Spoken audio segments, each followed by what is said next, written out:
नमस्कार, आप देख रहे हैं द बिहार टॉप। मैं हूं आदेशपुरी। कल यानी कि 4 जून को लोकसभा चुनाव 2024 का मतगणना का डेट है।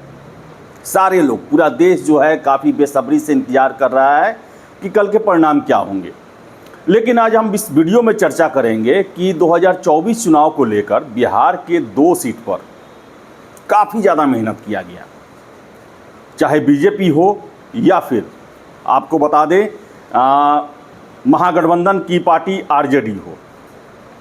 जीतोड़ मेहनत किया गया। 50 से अधिक विधायकों को एक एक लोकसभा सीट पर उतारा गया। लेकिन देखिए कि परिणाम को लेकर जो बातें चल रही हैं वो उनके पक्ष में आने की नहीं है।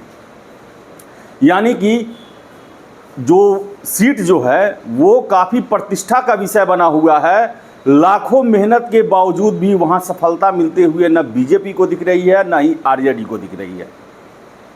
2 सीट है, दोनों के नाम बता देते हैं। एक है पूर्णिया और दूसरा है बक्सर। आपको बताएं कि पूर्णिया में वोटिंग 26 अप्रैल को हुआ और त्रिकोणीय मुकाबला वहां पर रहा, पूर्णिया में और बक्सर में भी। पूर्णिया में सबसे पहले आपको बता दें, पूर्णिया में संतोष कुशवाहा जदयू के उम्मीदवार, पप्पू यादव निर्दलीय उम्मीदवार और बीमा भारती आरजेडी से उम्मीदवार बनी। और आपको हम बता दें कि पूर्णिया में ही वो वाकया हुआ जहां पर तेजस्वी यादव ने बोल दिया कि अगर आप आरजेडी को नहीं जिताते हैं तो एनडीए को जिता दें, लेकिन किसी भी हालत में पप्पू यादव को ना जिताएं।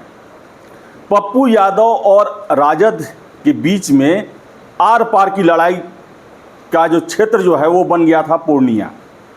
आपको बता दें, तेजस्वी यादव 3 दिनों तक लगातार पूर्णिया में कैंप किए। 50 के आसपास अपने विधायक पूर्णिया के हर एक क्षेत्रों में उतार दिए गए थे बीमा भारती के लिए वोट मांगने के लिए। और ये भी साफ साफ मैसेज तेजस्वी के द्वारा ही दे दिया गया था कि अगर आप बीमा भारती को नहीं वोट देते हैं तो संतोष कुशवाहा को दीजिए, लेकिन पप्पू यादव को नहीं दीजिए। और आपको हम बता दें कि यहाँ पर से जो एग्जिट पोल आ रहा है उसमें संतोष कुशवाहा को लेकर बातें कही जा रही हैं कि उनके और पप्पू यादव के बीच में मुकाबला है। बीमा भारती तीसरे स्थान पर रहेंगी, ऐसी खबरें आ रही है। ऐसे जो चुनाव के रणनीतिकार जो हैं उनका कहना है कि मुकाबला जो है पूर्णिया में पप्पू यादव वर्सेस संतोष कुशवाहा है और 19-20 का जो स्थिति है, यानी संतोष कुशवाहा की स्थिति 20 है और पप्पू यादव की 19 है। हालांकि कल गिनती होने वाला है और वह उस समय ये क्लियर हो जाएगा कि कौन इसमें जीतेगा। इसी तरह बात करें हम अगर बक्सर का, तो बक्सर को लेकर खबरें आ रही हैं कि वहाँ पर मिथिलेश तिवारी को जिताने के लिए, मिथिलेश तिवारी गोपालगंज के रहने वाले हैं, गोपालगंज के बैकुंठपुर से विधायक भी रहे हैं और उन्हें बक्सर का सीट दिया गया। और जब से ऐलान हुआ उनके वहाँ पर उम्मीदवार बनने को लेकर, वहाँ पर बाहरी भीतरी का मामला सबसे ऊपर आ गया।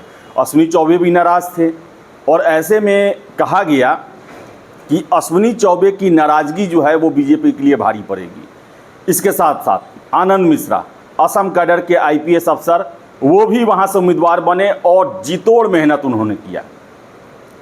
आपको बता दें कि बीजेपी के द्वारा 67 एमएलए जो कि यूपी के भी थे, झारखंड के भी थे, बिहार के भी थे, इन सभी को उतारा गया बक्सर सीट को बचाने के लिए, क्योंकि बक्सर सीट जो है वो बीजेपी का परंपरागत सीट रहा है। लालमुनि चौबे हो या अश्विनी चौबे हो, लगातार वहाँ से बीजेपी जीतती आई है।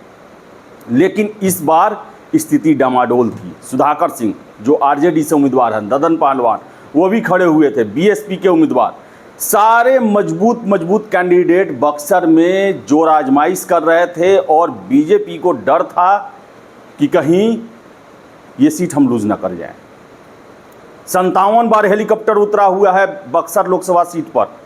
आप समझ सकते हैं कि कितना बड़ा प्रतिष्ठा का लड़ाई बक्सर का लोकसभा सीट बना हुआ है। और बता दें आपको हम कि वहाँ पर अभी भी बीजेपी को लेकर आश्वस्त नहीं हैं कि हमारे कैंडिडेट जीत ही रहे हैं। सुधाकर सिंह का कड़ा मुकाबला है, आनंद मिश्रा भी कड़ी टक्कर दे रहे हैं। और आपको बता दें कि वहाँ पर मिथिलेश तिवारी को लेकर जो बातें हैं बीजेपी कैंडिडेट को लेकर जो बातें निकल के आ रही हैं उसके मुताबिक स्थिति डमाडोल है। कुछ भी हो सकता है कि लंबे अरसे के बाद बक्सर सीट बीजेपी लूज भी कर सकती है। तो आपको हम बता दें कि ये दो जो सीटें बनी थी ये बीजेपी और आरजेडी दोनों के लिए प्रतिष्ठा का विषय बना हुआ था। पूर्णिया आपको याद होगा कि राहुल गांधी को भी बुलाया गया वहाँ पर प्रचार करने के लिए, लेकिन राहुल गांधी नहीं पहुँचे और ऐसी खबरें भी निकली कि पप्पू यादव को इंटरनल सपोर्ट कांग्रेस की तरफ से था और यही वजह है कि राहुल गांधी न किशनगंज गए और न ही पूर्णिया गए तो सिर्फ भागलपुर। और भागलपुर में बीमा भारती को हेलीकॉप्टर में बैठाकर तेजस्वी यादव पहुंचते हैं और वहां पर एक तरह से घोषित करवाने की कोशिश की जाती है कि पूर्णिया से पप्पू यादव नहीं, बीमा भारती कांग्रेस की उम्मीदवार है, कांग्रेस का समर्थन इन्हें मिला हुआ है। लेकिन इन सब के बावजूद आपको बता दें कि दो सीट बक्सर और पूर्णिया, दो जो बड़े दल हैं आरजेडी और बीजेपी के लिए प्रतिष्ठा का विषय बना हुआ था और दोनों सीटों पर जितोड़ मेहनत किया गया। 50 से अधिक एमएलए दोनों पार्टियों के द्वारा दोनों सीटों पर उतारा गया, दिन रात प्रचार करवाया गया, बावजूद इसके स्थिति डमाडोल है।